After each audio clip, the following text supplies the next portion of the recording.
Varicose veins కి సరైన చికిత్స కోసం సంప్రదించండి ఎవిస్ హాస్పిటల్. నమస్తే రమ్మగారు. నమస్తే జయ. రమ్మగారు, విక్రమ బేతాళ కథలు కొంత గ్యాప్ వచ్చింది కదా, మళ్ళీ ఉన్నది ఒకటి చెప్పుకుందామా? చెప్తా. పట్టుబదలని విక్రమార్కుడు మళ్ళీ శ్మశానం లోపల నడిచాడు. చెట్టెక్కి కళేవరాన్ని భుజం మీద వేసుకున్నాడు. రోడ్డు వైపుకి నడవడం మొదలుపెట్టాడు. బయటికి ఈ కళేబరాన్ని ఆశ్రయించుకుని ఉన్నటువంటి మన భేతాళుడు పక్కపక్క నవ్వాడు. రాజా, నీ ఓపికకి మెచ్చుకుంటున్నాను అని. మొన్నెవరో అడిగారు ఆ కళేబరం ఎవరిది అని. ఎవరిదో తెలియదు. ఏ కళేబరం ఉన్నా దాన్ని భేతాళుడు ఆశ్రయించి ఉంటాడని చెప్తారు. సరే, నీకు మార్గాయాసం తెలియకుండా ఒక కథ చెప్తాను అన్నాడు. పూర్వం ఒక ఊళ్ళో దేవదత్తుడు అని ఒక ఆయన ఉండేవాడట. ఇతను చాలా దానశీలి. అడిగిన వాళ్ళకి లేదనకుండా దానం చేసేవాడు. దానాలు చేసేవాడు. సంపాదన ఉండేది వాళ్ళకి. పొలాలు, దొడ్లు, తోటలు, డబ్బు గిబ్బు దశకం అన్నీ ఉండేవి పాపం. కానీ దానాల వల్ల ఏమైంది, సంపాదన తక్కువ, దానం ఎక్కువ అయ్యి క్రమంగా డబ్బులు అడుగంటిపోయినాయి. డబ్బు లేదు. ఎవరైనా వచ్చి ఏదైనా అడిగితే ఇవ్వాలని ఉంటుంది ఆయనకి. అడిగారో ఇచ్చేయాలి, కానీ లేదు పాపం. లేదు. చాలా దిగులు పడిపోయాడు. ఇట్లా సంపాదన లేకుండా అయిపోయాము.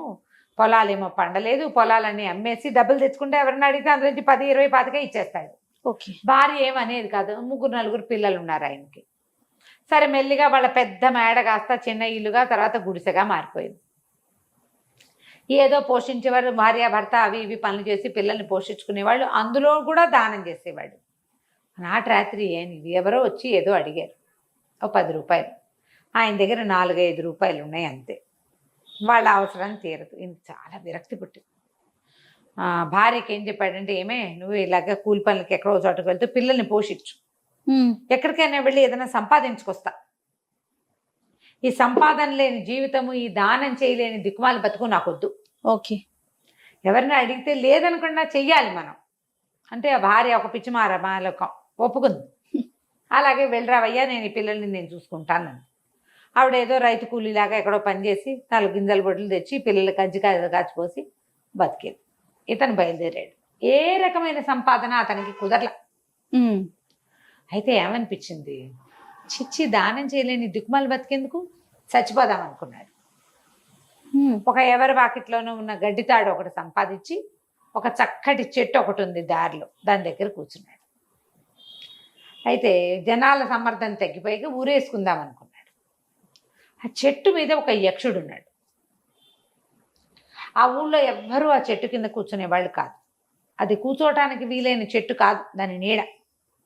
ఆ యక్షుడికి ఆశ్చర్యం వేసేది, ఎవ్వడూ చెట్టు కింద కూర్చోవటం నేను చూడలేదే, వీడు నీడ కోసం కూర్చున్న వాడిలాగా కనపట్టాల, వీడు ఎందుకు ఇక్కడికి వచ్చాడు అని జన సమర్థన తగ్గి చీకటి పడ్డాక దిగొచ్చాడు. అబ్బాయి, ఎవర్రా నువ్వు? ఏమిటంటే, నా పేరు దేవదత్తుడండి. మరి నేను ఇట్టాటి వాడిని. దానం చేయని బతుకు కూడా ఒక బతికేనా బాబు? అందుకని చచ్చిపోదామనుకుంటే గడ్డితాడు తెచ్చానండి అని తాడు చూపించాడు. యక్షుడు అన్నాడు, అయ్యో నీలాంటి వాడు చావకూడదురా నాయన. సిబి, దదీజీ, కర్ణుడు వీళ్ళంతా ఈ పనులే చేశారు. శాశ్వతంగా వాళ్ళ పేరుండిపోయింది. బతుకున్నన్నాళ్ళు దానం చేసే ఏర్పాటు నేను చేస్తా అని చెప్పి చిన్న అంత పెట్టి ఒకటి ఇచ్చాడు. నువ్వు దానం చేయడానికి ఎప్పుడు కావాలంటే అప్పుడు చేయబెట్టి తీసుకో, నీకు డబ్బులు దొరికితే దానం చేసుకో అని చెప్పి ఇచ్చేసాడు. ఆశ్చర్యపోయాడు. పెట్టి చేత్తో పుచ్చుకొని బయలుదేరాడు. దారిలో ఎవరో ముష్టివాడి బాబు అని చేయి చచ్చాడు. ఈ దేవదత్తుడు పెట్టి తెరిచి పెట్టిలో చేతి పెడితే గుప్పెడి నిండా రూపాయలు వచ్చాయి. తీసి ఆ ముష్టివాడి చేతిలో పెట్టాడు. సంతోషంగా ఉంది. ఎంత సంతోషం వేసిందో. సరేనని ఇంటికి వెళ్ళిపోయాడు. ఏదో ఊరు వచ్చాడుగా, ఇక నడుచుకుంటూ వచ్చాడు.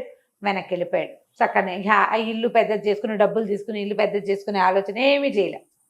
దానం చేయటమే ఆయన కాన్సెప్ట్ అంతే.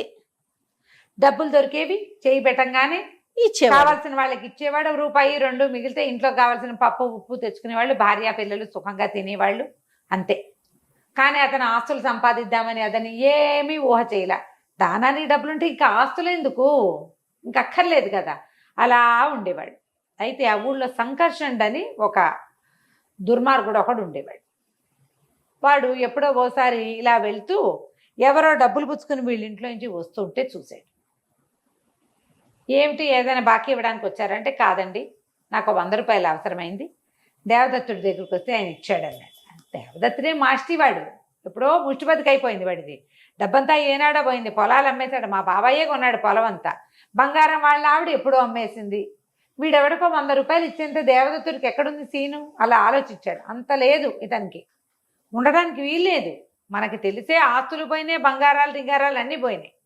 ఏమిటో చూద్దామని వెళ్ళి, ఏమై దేవదత్త ఒక 50 వరహాలు కావాలోయ్, అవసరం ఉంది, మళ్ళీ ఇచ్చేస్తాలే అన్నాడు. ఇవ్వటం ఎందుకన్నా, నీకు కావాలంటే నేను ఇవ్వను అని లోపలికి వెళ్ళి డబ్బులు తీసిచ్చాడు. ఆశ్చర్యపోయాడు. ఎక్కడివి అని అడిగితే బాగోదు, ఊరుకున్నాడు. అక్కడి నుంచి వార వీర ప్రతి వాళ్ళని వీళ్ళింటికి పంపేవాడు. 5 కావాలి, 10 కావాలి, 3 కావాలి, 2 కావాలంటే ఎవరు వెళ్ళినా డబ్బులు తెచ్చేసుకునేవాళ్ళు.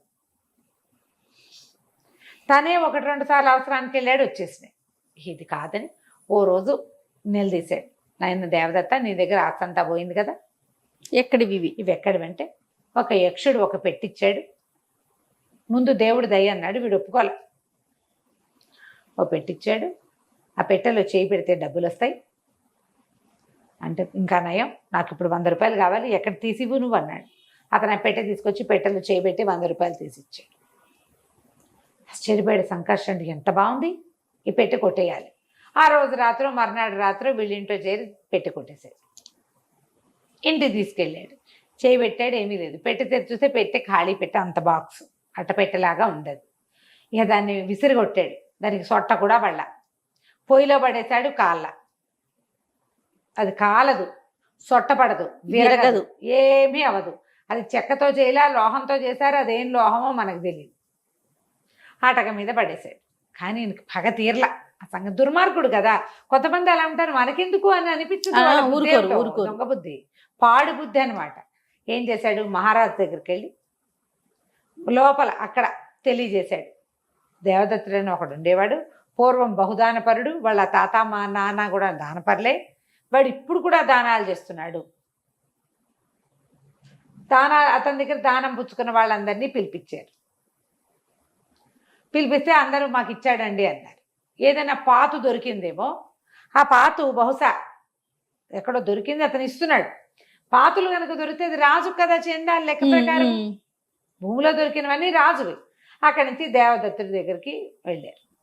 వెళ్ళి మంత్రి గారు వెళ్ళి అడిగాడు, ఏమండి ఒక 10 రూపాయలు మీరు దానాలు చేస్తారా, 10 రూపాయలు దానం చేయండి అంటే చాలా దిగులుగా మొహం పెట్టాడు దేవదత్తుడు. నేను దాకా చేశానండి, నా అదృష్టం నా నుంచి తప్పిపోయింది, ఎవరో పట్టుకుపోయారండి అన్నాడు. ఈయన రండి రాజుగారి దగ్గరికి అని పిలిపించారు. పిలిపించేసరికల్లా ఏం జరిగింది, ఏమిటి, నువ్వు ఎట్లా చేయగలిగావంటే, దేవదత్తుడు అబద్ధాలు చెప్పేవాడు కాదు, విషయం చెప్పేశాడు. ఫలానా రోజు ఒక యక్షుడిని కలిశాను, ఆయన నాకు పెట్టించాడు, దానం చేసుకో అన్నాడు, దానాలు చేసుకుంటున్నా. 2 రోజుల క్రితం నాటి రాత్రి పోయింది, నువ్వెవరికి చెప్పావు అని అడిగారు. వీళ్ళు సంకర్షణుడికి చెప్పాను అని ఇతను దేవదత్తుడు చెప్పేశాడు. చెప్పేసరికల్లా ఇంకేముంది, సంకర్షణుడి దగ్గరే ఉంటుందని 4 సైనికులు తీసుకెళ్లి మంత్రి గారు సంకర్షణుడికి కొంచెం దేహశుద్ధి చేశాడు. అతను అటక మీద దాచిన పెట్టి తీసుకొచ్చి ఇచ్చేశాడు. ఇచ్చేసరికల్లా రాజుగారు ఎదురుగుండా పెట్టారు. దేవదత్తుని పిలిచి, ఇది నీదేనా అంటే, ఇది నాదేనండి అని సంతోషించాడు. పెట్టిన కళ్ళకు అతుకున్నాడు. ఏది వీళ్ళందరికీ దానం చేయంటే, అతను ఇట్లా అందులో చేపెట్టి తీసి అక్కడ ఉన్న సైనికులందరికీ తలా 1 గుప్పెడు రూపాయలు ఇచ్చారు. రాజుగారు ఆశ్చర్యపోయారు. ఇది చాలా మహిమాన్వితమైన పెట్టె, ఇది నా ఆస్తి, నాది ఇది, ఎందుకంటే మా రాజ్యంలో నీకు లభించింది కాబట్టి.